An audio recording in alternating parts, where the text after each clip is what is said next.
Nongmai kamnabagi thawdok amada kuki furuki miyoi khara asokapan nangle. Jingi mafamsingdasu kuki singna nongmai kapsilakbagi thawdoksing lepa leitana sumak chatharakli. Ngasi ayu pung taruklom tarakpa aduwaida Kangpokpi district ki Laibol amadi Khonsa Kholani gi marakta kuki khulai paiba militant singa naga volunteer singa gi marakta akanba khuthoknabagi thawdok amasu thokre. Khuthoknabagi thawdok asida kuki furuki maigaida asokapan kharasu nangkhre hairi. Asokpa kuki furuki miyoi sing adu leimakhong da leiba military hospital da pukatuna laikanaki loinana madugi tungda Central Force sing na ngak senduna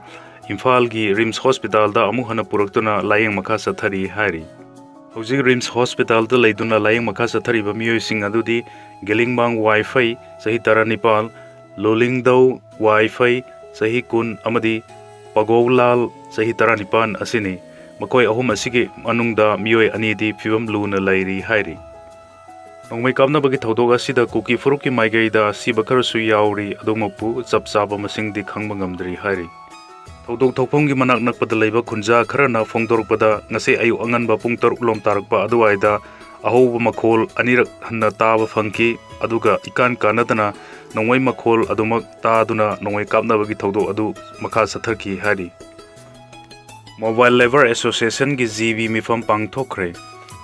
All India Trade Union Congress AITUC Manipur State Committee ki makha da leiriba sinmi singi lob City Mobile Labor Market Association ki GB mifam ngarang Irabat Bhavan da pangthoktuna lobasi gi nauna thau pugadab sing khankre haina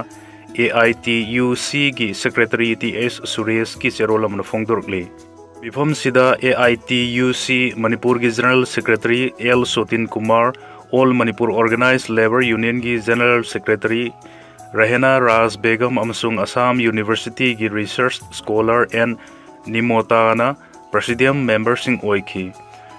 Mifam sida member sing na kupna khana nainaraba matungda labor loop mapan gi mihut sing yauriba loop asi athuba matamda Trade Union Manipur da register tauba Laingakta sinmi singi waiting shelter sahanba sinmi singi thagi khuchumal lupa lising kuntaruk pihananaba taksinba labor welfare gi services phangannanaba mari lainaba singda taksinba Manipur gi sahi ahum helaba wathok athuba matamda waroi sin puruknanaba honabada sinmi sing na mateng pangba haiba warip sing lauki El Sotin Kumar ne mifam sida mari lainana phongdo khibada Umang ta na pangal na thabak suraga hingna na bahona riba sinmi singi hak phangna na bahona bada miyam na bating pang ba mathau tai makoi bu hanthana khanduna tathi tawoi na tawridabani sinmi singi hak tan bada trade union su angam ba mating panggani haujikti sinmi singi lup ama sem labanina apun ba pangal sagatuna surinom liba sinmi singi hak tan na bahona bada chau ba mating organi haiki Lubasigi nauna thau punana khan khraba miyoi sing adudi President L Sotin Kumar, Vice President Rahena Raz Begum, Secretary da N Nimota, Assistant Secretary da MD Shiraz Khan amasung Treasurer da Abdul Hamid ni hairi. More gi ima khangenbam kaina laikhidawda wa phongdok naragli. May ahum sok lisingani ka kulum doidagi Manipur da thokliba sahi ahum helaklaba lan sida more khongnang thaba laikai ward number 9 dagi lanjen naruktuna wangjing gi kodom pokpi sport complex ta hangliba relief camp ta lerkibi ima khangenbam kaina sahi marfu tara ka taret masa gi anaba amana maram oirga thasi gi tara nithoi gi numidang da laikidabada lup kaya na awa phongdok narakli Laikidrabi ima sina more gi kha nongpok apunba nupi luk ki secretary amadi president ki thogai purongki more handloom silk and weavers cooperative society limited kisu secretary amadi president oidana more gi nupi singi senmitlon chawkhotna na honarangki ima kondong lairimbi harau badasu sahi khuding gi achouba thodang lau khibini more miyam gi thodok wathok kaya da mangjil thaduna thabak thorum kaya pangthok minakhibi lusingbini mahakna manung matam chadana laikidabasi more miyam gi achouba mangjabani hari laikidabi gi thawai na taibang mapo gi manakta ingna sikna laiba warasanu haina thongni ibaga loinana imong manungna nanghori ba wabadasu luk kunna sina saruk yari hari Manipur da social crisis da natana environmental crisis su adamak thokli ti Brajakumar Manipur hojik social crisis thokpada natana environmental crisis su adumak thokpana miyamda khudongchadaba kaya mayoknari haina Environment and Climate Change ki loising Director T Brajakumar na phongdorkhre. Wafam asi ngarang Kaksing District Journalists Association na Environment and Climate Change loising gi senthang makhada World Environment Day ga mari leinana Inspired by Nature for Climate for Our Nature haiba thim da Kaksing Phausupat Laikai gi Library and the Information Center da pangthokiba nongmagi oiba awareness program da phongdokhibani.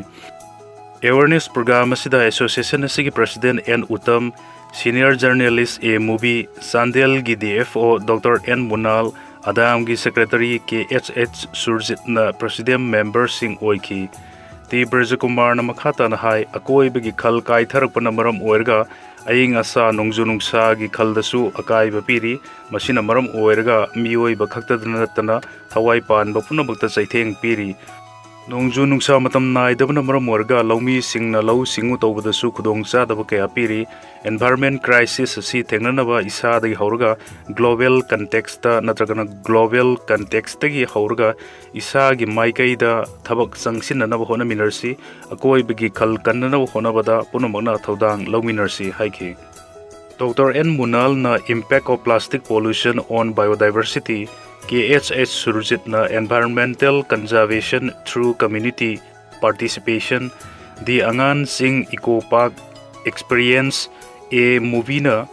role of media on beat plastic pollution campaign hai bahiram sida wangang laduna miyambu wakal tahanki. Red Cross na unit cham gatara donate tawkhre. World Blood Donor Day ga mari lenana one drop of humanity give blood save lives haiba thim da Red Cross Society Manipur State Branch amadi Red Cross ki district branch sing na RIMS ki transfusion medicine department amadi Jenims ki blood center ga khusam laduna nahandagi hauraduna ngarang phawbada tongan mafam kaya da blood donation camp pangthoktuna unit cham ga tratre donate tawkhre hari. Blood donation camp sida Red Cross ki Bisnupur district branch na unit ahum, Imphal East branch na unit taramanga, Imphal West branch na unit kunmapan amasung Red Cross Society Manipur State branch na unit humdra punna numit nini asida unit chamaga tarat donate tawkhre haina Red Cross Manipur State branch ki General Secretary A Nawachandra gi serol amana phongdorkle. Ngarang RIMS amasung Jenims ta pangthokiba blood donation camp ta Red Cross Manipur State branch amadi district branch ki maruoiba miyoi singsu saru yaki hari. Nitin Gadkari na gari da chada cham ethanol oiraba thau siznaba yahananaba regulation khutyak pikre. Malemda thau phangbagi sang hantharakpa amasung khudongchadaba kaya mayok narakpana maram warga union laingakna tongan ba thau makhal khara sinnanaba khongthang laukhalakpagi saruk ama oina Union Road Transport and Highways Minister Nitin Gadkari na gari singda chada cham ethanol oiraba thau sama siznanaba yahananaba regulation khutyak pikre. Nagpur da pangthokpa thoram amada Nitin Gadkari na regulation asi khutyak pire haina lauthokladuna hai mamang da ethanol gi sang wat pa thau sinnabana gari singda sokhalli haina thajanaramba adu aran bani chada cham ethanol oiraba thau na gari chelhan ba yai haiba wafam puthorpada miyoi kayana noknarakhiba leikhi. Adubu ngasidi thau makhal asi siznaba yahananaba regulation khutyak piriba sina leibak asida ahongba ma puraklagani haikhe. Nitin Gadkari rina khutyak pikhiba regulation asina India gi market ta sama thau siznaba yaba factual gari sing sabagi tangai phadaba lehlagani. Gari sariba company singnasu lainga ki anauba chana kanglon asigi matungina anauba makhalgi gari puthoknanaba thaurang lagani hairi.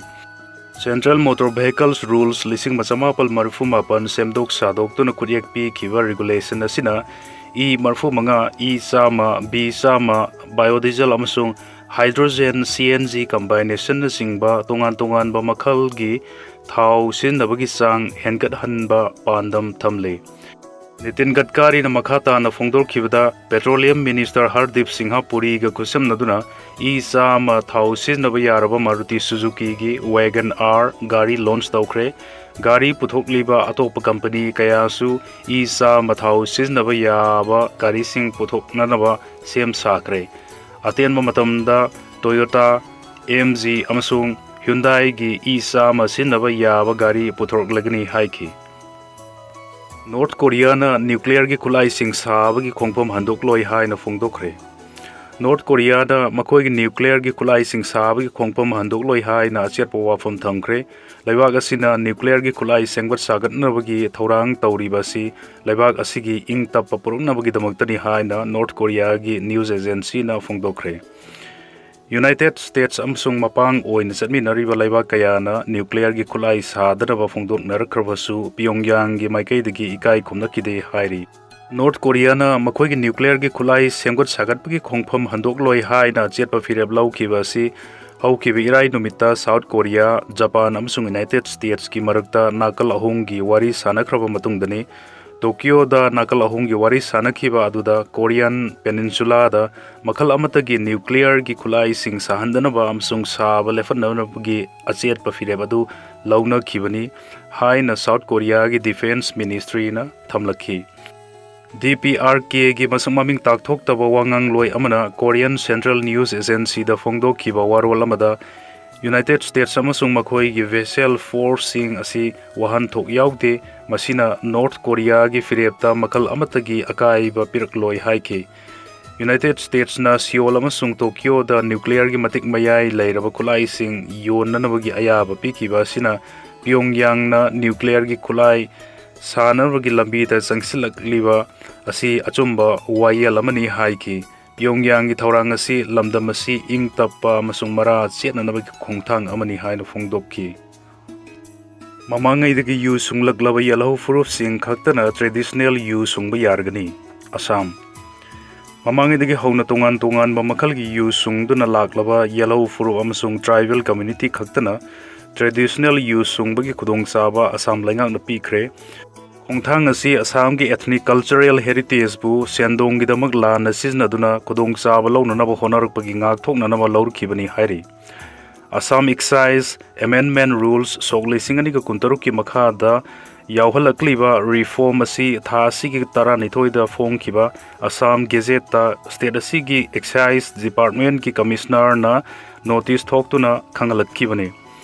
CM Hemant Biswa na phongdok khibada Assam gi yellow furup kayana mamangai digi sungdrun laklaba jazz amasung rohi nasingba traditional yu singasi commercial company kharana sendong gi damakta khanduna sungduna yon bahorakle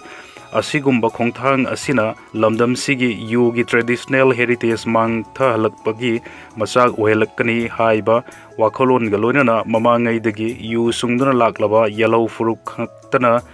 Hairiba traditional yu singasi sungbagi kudong sawa pinanaba khongthang lawkhibani khongthang asina mamangai dagi yu sungjarklaba amasung satnabi oiduna laklaba yellow furu kaya da kudong sawa phanghanduna makhoi gi senmitlon saukhat hanba khaktanatana heritage yokhat pangam halagani haiki